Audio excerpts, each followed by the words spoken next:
सवाल का जवाब आपको मेरा चयन क्यों किया गया, इसका जवाब तो मेरे पिताजी दे पाएंगे। और विधि के अनुसार पहले भी, और सिर्फ हमारी पार्टी क्या दूसरी पार्टियों में भी ऐसा होता रहा है कि लोग जीत कर आए, बन गए और फिर चल दिए किसी दूसरी जगह। तो इस स्थिति से भी बचना जरूरी था। नहीं, परिवारवाद पे तो हम यही बोलेंगे कि मेरी योग्यता को मेरे परिवार के साथ जोड़कर नहीं देखें। नहीं, उसका मामला हम फिर कहेंगे कि किसी भी व्यक्ति का आकलन करते हुए उसका परिवार देख करके आप नहीं आकलन करिए, उसकी योग्यता दे। और उन्होंने क्यों चयन किया आप उनसे पूछिएगा वो सही जवाब दे पाएंगे। हम तो इतना ही बोलेंगे कि मेरी जो योग्यता है मेरे परिवार के साथ जोड़कर नहीं देखें, समय दे उस पर हम खरा उतरेंगे। भैया, परिवारवाद का मतलब यह है कि किसी भी व्यक्ति में क्या काबिलियत है, पात्रता कितनी है, योग्यता कितनी है, इसका आकलन करते हुए किसी की जात नहीं पूछनी चाहिए। उपेंद्र कुशवाहा के बेटे दीपक प्रकाश का मंत्री पद की शपथ लेना पूरे बिहार को चौंका गया।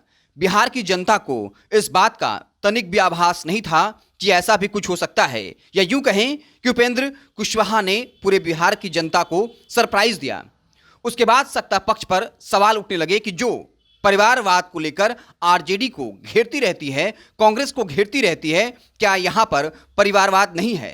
हालांकि उपेंद्र कुशवाहा ने एक बयान दिया और कहा कि हर पार्टी में देखा गया है कोई जीत कर आता है और किसी दूसरे पार्टी में चला जाता है, इसलिए हमने ऐसा किया। तो फिर सवाल उठा, क्या उपेंद्र कुशवाहा की पार्टी में जो कार्यकर्ता हैं, क्या वो सिर्फ दरी बिछाने के लिए हैं? क्या सिर्फ झंडा ढोने के लिए हैं?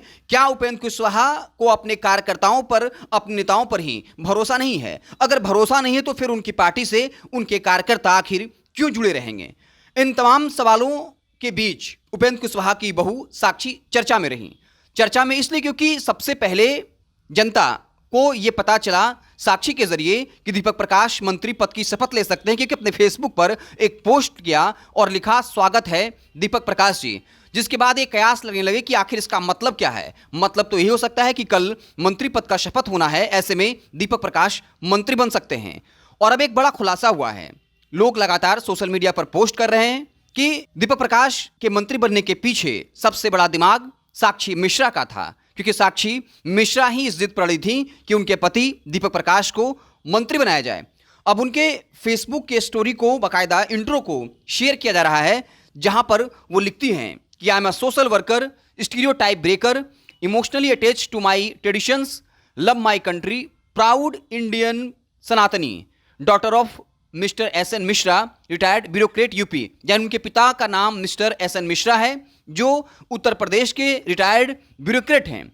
उसके बाद जो है ये चर्चा में चल पड़ा है कि दीपक प्रकाश जो खुद कुशवाहा जाति से आते हैं, लेकिन उनकी पत्नी जो है साक्षी जो है वो ब्राह्मण समाज से आती हैं। और उसके बाद साक्षी मिश्रा के बारे में कहा जा रहा है कि दीपक प्रकाश के मंत्री बनने के पीछे जो असली दिमाग था वो साक्षी मिश्रा का था।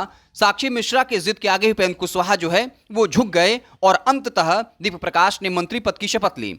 आपको बता दें कि महुआ सीट को लेकर उपेंद्र कुशवाहा अड़ गए थे, लेकिन अंततः यह सीट चिराग पासवान की पार्टी को चली गई, जिसके बाद उपेंद्र कुशवाहा नाराज हो गए और फिर इस शर्त पर माना कि अगर हमें एक एमएलसी सीट दी जाती है, क्योंकि अपने बेटे को वो शायद महुआ से चुनाव लड़ाना चाहते थे, लेकिन जब एमएलसी सीट पर बात बनी तो अब सीधे दीपक प्रकाश ने जो है मंत्री पद की शपथ ले ली। ऐसे में अब 6 महीने के अंदर दीपक प्रकाश जो है वो एमएलसी के तौर पर विधानसभा के अंदर मौजूद होंगे, क्योंकि मंत्री बनने के लिए जरूरी है कि आपको 6 महीने के अंदर विधानसभा का सदस्य होना होता है। या तो आप विधायक बनकर आइए या फिर एमएलसी।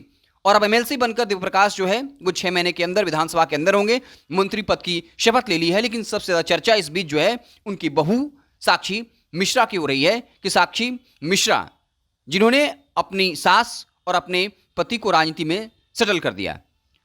आपको क्या कुछ लगता है कमेंट बॉक्स में जरूर बताइएगा। बहुत बहुत धन्यवाद।